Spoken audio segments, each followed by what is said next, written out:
try an experiment now that I've done with about 500,000 people around the world. Very simple experiment that I think proves an important point in terms of how people think.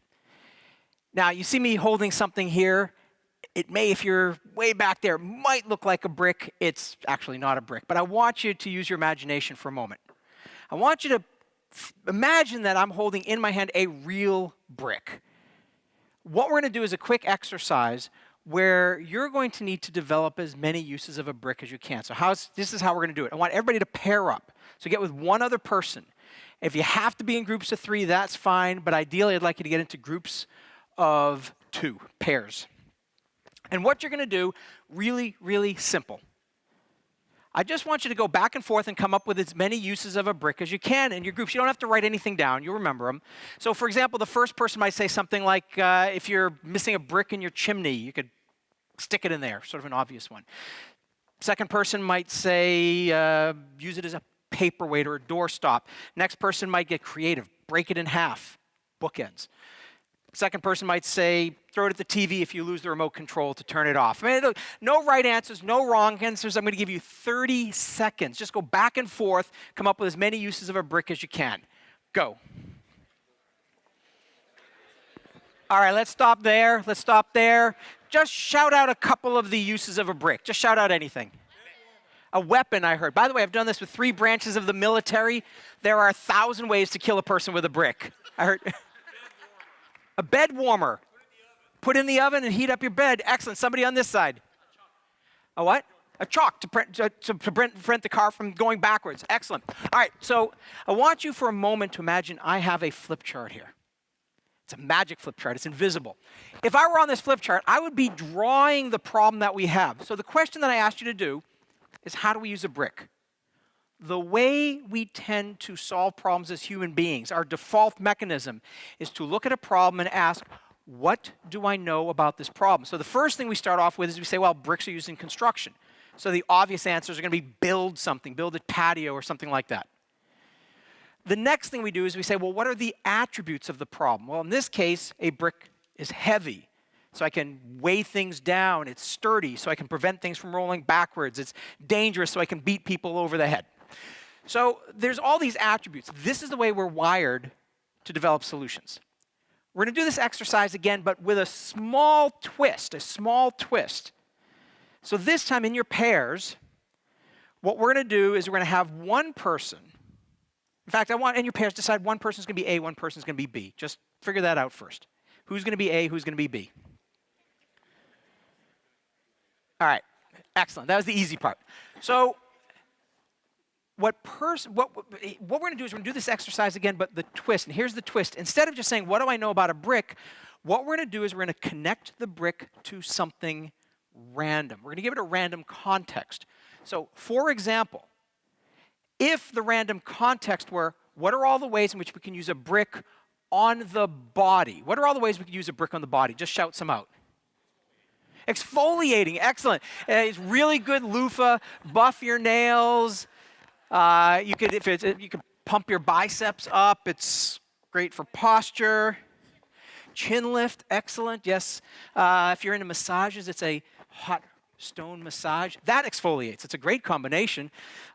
Short guy like me, put it in my shoes, give me a little extra height. So you get the idea. Person A is going to name something random. It could be anything. So person A could say, in the kitchen, in the bathroom, or in a relationship, doesn't matter. By the way, we found fascinating uses of a brick in a marriage. Lots of good uses. So person A is going to name something random. Person B will have 30 seconds to come up with as many uses of a brick for that one random context. Then when I tell you to, and only when I tell you to, person B will get their revenge. Person B will name something random, and person A will have 30 seconds to come up with uses of a brick for that random context. So everybody got it? All right, person A names something random, person B come up with the uses, go. Okay, let's stop there. Just a couple of examples. By the way, it always seems to get quiet at this point when I ask for examples. I don't know why. Well, what was the random context, and what is your one favorite use? Anybody just want to, what do you have? So, in In an automobile. Poor man's cruise control. It's actually exceptionally good if you hit somebody over the head, you knock them out, you put them in the trunk of the car, you put the brick on the accelerator, drive it over a bridge.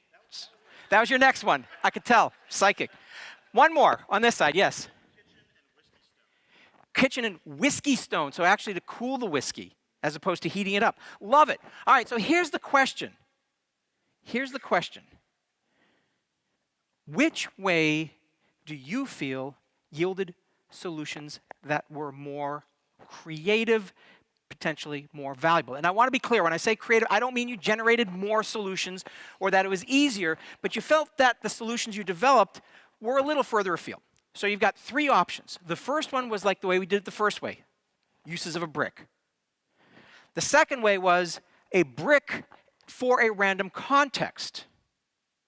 And then the third option is you felt they were roughly the same. So how many of you felt the first way yielded solutions that were more creative? We got one. Of course, it would have to be the Zappos guy. How many felt the second way yielded solutions that were more creative? Almost all of you. How many felt they were roughly the same?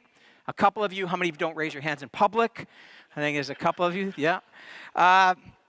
So I've done this exercise, like I said, with 500,000 people, and we find out that audiences typically have 75 to 90% of the people will choose the second method. The second method.